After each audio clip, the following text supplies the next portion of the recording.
Hello student, welcome to your own channels AM Plus Tutorial. We are going to discuss very important topic autotrophic nutrition. ये जो topic है chapter life process से लिया गया जो कि क्लास 10 का बायोलॉजी का चैप्टर है।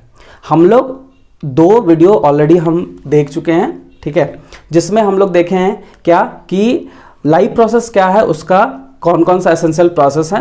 देन लाइफ प्रोसेस में जो 4 प्रोसेस पड़े, न्यूट्रिशन होना चाहिए, रेस्पिरेशन होना चाहिए, ट्रांसपोर्टेशन होना चाहिए, एक्सक्रीशन होना चाहिए, उसमें से न्यूट्रिशन का टॉपिक का ये सब टॉपिक है, क्योंकि न्यूट्रिशन जो होता है 2 प्रोसेस से कंप्लीट होता है, एक ऑटोट्रॉपिक न्यूट्रिशन और एक हेटरोट्रॉपिक। तो आज जो डिस्कस होने वाला है वो ऑटोट्रॉपिक न्यूट्रिशन है, ठीक है। तो सबसे पहले इस न्यूट्रिशन में होता क्या है। एक्चुअली में ऑटोट्रॉपिक न्यूट्रिशन एक ऐसा मोड ऑफ न्यूट्रिशन है जिसमें ऑर्गेनिज्म खुद से फूड को प्रिपेयर करता है with the help of inorganic substances. खुद से, वो किसी और पे डिपेंड नहीं होगा, क्योंकि फूड तो चाहिए ही चाहिए, क्योंकि न्यूट्रिशन प्रोसेस है। तो इस प्रोसेस में फूड का रिक्वायरमेंट बहुत इंपॉर्टेंट है। जब तक फूड नहीं मिलेगा तब तक न्यूट्रिशन प्रोसेस कंप्लीट नहीं होगा। तो फूड जो है 2 तरीके से मिलता है। एक जो खुद से बना लिया, खुद से अपना खाना बना के अपना न्यूट्रिशन कर लिया, और कुछ ऐसे ऑर्गेनिज्म हैं जो किसी और पे रह के अपने फूड को क्या करते हैं, इनटेक करते हैं या ऑब्टेन करते हैं, ठीक है। तो ऑटोट्रॉपिक न्यूट्रिशन का जो मैकेनिज्म है उसमें वैसे ऑर्गेनिज्म को ही रखा गया है जो खुद से अपना खाना बनाता है। तो क्योंकि यहां पे अगर हम ऑटोट्रॉपिक का ये समझे, इस वर्ड को समझे, तो ऑटो का मतलब होता है सेल्फ और ट्रॉप्स का मतलब हो जाता है न्यूट्रिशन। तो सेल्फ न्यूट्रिशन कौन करेगा? जो खुद से खाना बना लेगा। तो इसका डेफिनेशन होगा organism prepare their food from inorganic material. मतलब इस प्रोसेस में ऑर्गेनिज्म ऑर्गेनिक मटेरियल को यूज करके खुद से वो खाना प्रिपेयर करेगा। जैसे यहाँ पे फूड है तो कहीं कहीं पे इस फूड को ऑर्गेनिक मटेरियल भी लिखा जाता है, ऑर्गेनिक मटेरियल, ठीक है। ऑर्गेनिक मटेरियल का फॉर्मेशन होता है, ठीक है। अब इसका थोड़ा ब्रीफ समझ लेते हैं कि इसका जो है, इसका भी 2 टाइप है। क्या है? 2 टाइप है। एक है फोटो ऑटोट्रॉप्स और एक है कैमो ऑटोट्रॉप्स। सबसे पहले फोटो ऑटोट्रॉप्स को समझेंगे क्या होता है। तो फोटो ऑटोट्रॉप्स, यहां पे इस वर्ड को भी समझाए। फोटो का मतलब होता है सनलाइट, क्योंकि कोई अगर खुद से खाना बना रहा है तो कम से कम उसको एनर्जी तो चाहिए। तो फोटो ऑटोट्रॉप्स का मतलब है कि ये जो एनर्जी है किससे ले रहा है? एनर्जी किससे ले रहा है? सनलाइट से। सनलाइट से एनर्जी लेके क्या करेगा? फूड को प्रिपेयर करेगा। और सनलाइट की एनर्जी को हम लोग क्या बोलते हैं? Solar energy.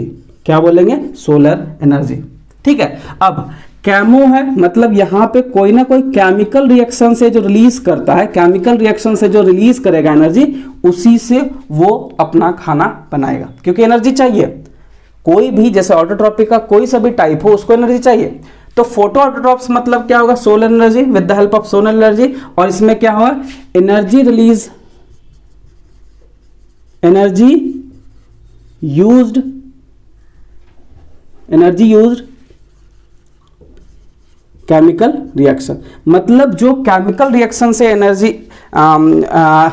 Energy of chemical reaction, मतलब ये केमिकल रिएक्शन का जो एनर्जी होगा उससे वो यूज लेगा। अब वो कौन सा केमिकल होगा? तो ध्यान रखना है, एटीपी। मतलब कुछ ऐसा ऑर्गेनिज्म है जो एटीपी को एज ए एनर्जी यूज करके फूड को क्या करता है? सिंथेसाइज किया जाता है, ठीक है ना। अब यहां पे ध्यान देना, एग्जाम्पल के तौर पे सर्टेन क्या होगा? बैक्टीरिया। और यहां पे सबसे पहले सनलाइट है, मतलब सोलर एनर्जी है। सोलर एनर्जी के लिए सबसे पहले चाहिए क्लोरोफिल। अगर हम ऐसे बात करें क्लोरोफिल, क्योंकि हम लोग जो फोटो ऑटोट्रॉप्स जो न्यूट्रिशन पढ़ रहे हैं, ये कोई ना कोई प्रोसेस से होगा। तो वो प्रोसेस है, हम क्या है? फोटोसिंथेसिस। क्या है? फोटोसिंथेसिस। तो हम लिख सकते हैं फोटो ऑटोट्रॉप ऑर्गेनिज्म जो होता है इस प्रोसेस से, मतलब फोटोसिंथेसिस के प्रोसेस से फूड को बनाता है जिसमें सोलर एनर्जी का यूज होता है। इसका एग्जाम्पल है क्या, तो ग्रीन प्लांट्स, दूसरा क्या हो जाएगा BGA जिसका फुल फॉर्म है ब्लू ग्रीन एल्गी, और इसका एक और नाम रखा गया जिसको बोलते हैं साइनोबैक्टीरिया। क्या बोला जाता है, साइनोबैक्टीरिया। तो ग्रीन प्लांट एंड BGA जो है वो फोटोसिंथेसिस प्रोसेस करके अपने फूड को इंटेक करता है, मतलब फूड को बनाता है, इंटेक नहीं बनाएगा, मतलब फोटो ऑटोट्रॉप्स अगर हो रहा है तो इस प्रोसेस को हम लोग क्या बोलेंगे, फोटोसिंथेसिस। ठीक है, क्योंकि जब तक फोटोसिंथेसिस नहीं होगा तब तक ये जो फोटो ऑटोट्रॉप्स ऑर्गेनिज्म है जो सोलर एनर्जी का यूज कर रहा है वो नहीं कर पाएगा। सो आज हम लोग, और हाँ एक चीज ध्यान रखना है कि फोटोसिंथेसिस प्रोसेस जो है उसको हम लोग प्लांट न्यूट्रिशन का प्रोसेस भी बोलते हैं। मतलब प्लांट में अगर न्यूट्रिशन होना है तो वो फोटोसिंथेसिस प्रोसेस से होगा, ये चीज ध्यान रखना। तो हम लोग आज फिर फोटोसिंथेसिस को फर्दर में स्टडी करेंगे। ठीक है, सो इसको स्क्रीनशॉट ले लो। अब हम लोग आगे बढ़ते हैं।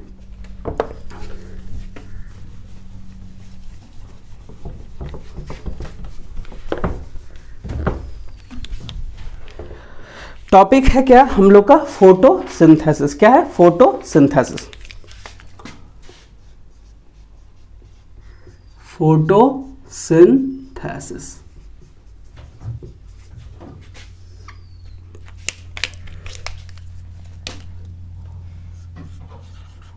ऑर्गेनिज्म, क्योंकि सिर्फ प्लांट को हम नहीं ले सकते इसलिए हम यहां पे ऑर्गेनिज्म वर्ड यूज कर रहे हैं। ऑर्गेनिज्म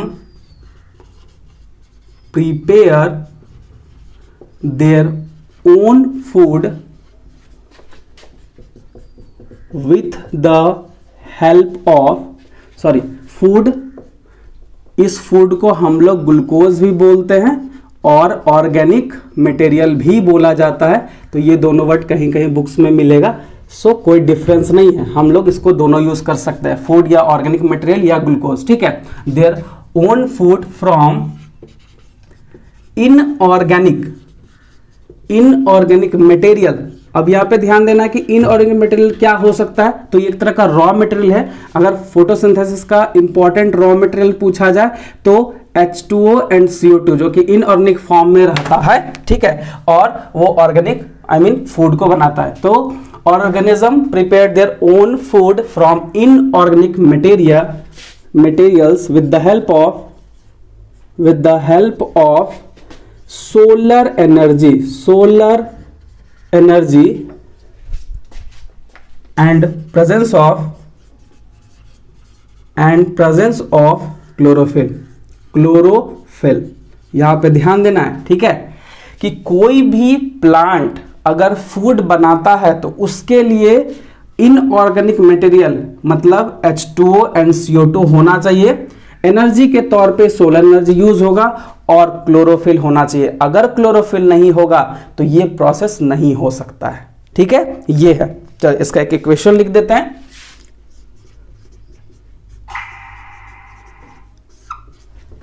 ठीक है, इसका इक्वेशन लिख देते हैं। तो 6CO2 प्लस 12H2O, और ये क्या बनाएगा, यहां पे इसको चाहिए क्या, सोलर एनर्जी। क्या चाहिए, सोलर एनर्जी।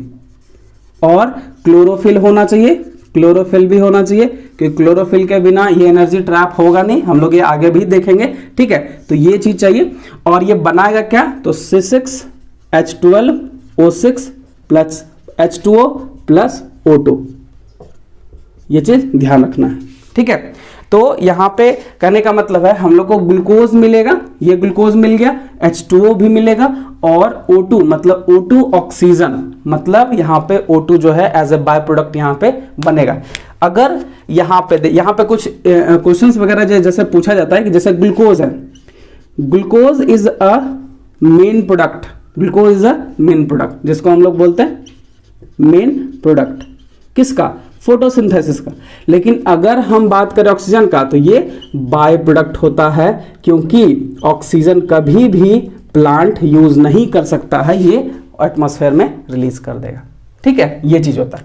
अब हम देखते हैं नेक्स्ट रॉ मटेरियल, क्योंकि फोटोसिंथेसिस के प्रोसेस में रॉ मटेरियल का होना बहुत इंपॉर्टेंट है, क्योंकि बिना रॉ मटेरियल का तो ये प्रोसेस हो ही नहीं सकता है। तो 4 रॉ मटेरियल है। पहला H2O मतलब वाटर, दूसरा है CO2 जिसको कार्बन डाइऑक्साइड बोलते हैं, तीसरा हो जाएगा क्लोरोफिल, और चौथा हो जाएगा क्या, सनलाइट। क्या हो जाएगा, सनलाइट। ठीक है, ध्यान देना कि ये जो रॉ मटेरियल है, जैसे अगर हम बात करें H2O का, ठीक है, H2O का, तो H2O I mean water plant कैसे एब्जॉर्ब करेगा, चाहिए कैसे जाएगा, तो ये soil by the root, soil में जो वाटर, क्योंकि अगर पानी लेना है तो पानी हम लोग मिट्टी में डालते हैं, पेड़ में डालेंगे तो कोई फायदा तो है नहीं, हम लोग मिट्टी में ही डालते हैं, मिट्टी में डालेंगे, सॉइल में डालेंगे तो वो रूट के थ्रू उसको ले लेगा। ठीक है, उसका कार्बन डाइऑक्साइड, ध्यान रखना, कार्बन डाइऑक्साइड के लिए लीफ आई मीन ये जो होता है लीफ सरफेस से होता है, किसमें, लीफ सरफेस में, सरफेस से ये CO2 को लेता है, और वहां पे कैसे लेता है, क्योंकि थ्रू स्टोमाटा, किससे, थ्रू स्टोमाटा। ठीक है, ये चीज है। क्लोरोफिल एक तरह का पिगमेंट है जिसको हम लोग ग्रीन पिगमेंट बोलते हैं, और ये प्रेजेंट कहां होगा, प्रेजेंट इन क्लोरोप्लास्ट। और सनलाइट से हम लोग को मिलेगा क्या, सोलर एनर्जी, क्योंकि जब तक एनर्जी नहीं मिलेगा तब तक ये प्रोसेस हो ही नहीं सकता है। ठीक है, सो रॉ मटेरियल फिर से एक बार देख लेते हैं। वाटर कहां से है, मिलेगा सॉइल में रहेगा, बाय द रूट से मिलेगा, लीफ सरफेस से, किससे, स्टोमाटा, मतलब स्टोमाटा जो होता है वहां पे प्रेजेंट है लीव्स में, और वो CO2 को लेता है। क्लोरोफिल ये ग्रीन पिगमेंट है जो कि क्लोरोप्लास्ट में प्रेजेंट होता है, जिसके कारण सनलाइट, क्योंकि सनलाइट से हम लोग को क्या मिलेगा, सोलर एनर्जी, और ये सोलर एनर्जी को कौन ट्रैप करेगा, क्लोरोफिल। इसीलिए क्लोरोफिल का होना बहुत इंपॉर्टेंट है, इसलिए क्लोरोफिल को पिगमेंट प्रोवाइड, अच्छा हम लोग क्लोरोफिल को पिगमेंट क्यों बोलते हैं, क्योंकि ये ग्रीन कलर भी देता है। ठीक है, सो ये है फोटोसिंथेसिस का पूरा प्रोसेस। ठीक है, नेक्स्ट वीडियो में हम लोग जो रॉ मटेरियल में एसेंशियल क्लोरोफिल एंड सनलाइट का है, ये डिटेल स्टडी करेंगे। ठीक है, ये है ओवरऑल। बाकी अगर कुछ नहीं आपको समझ में आता प्लीज कमेंट कीजिएगा, हम उस पर वीडियो बनाएंगे। Okay, so thank you. Subscribe to my channel and also press this bell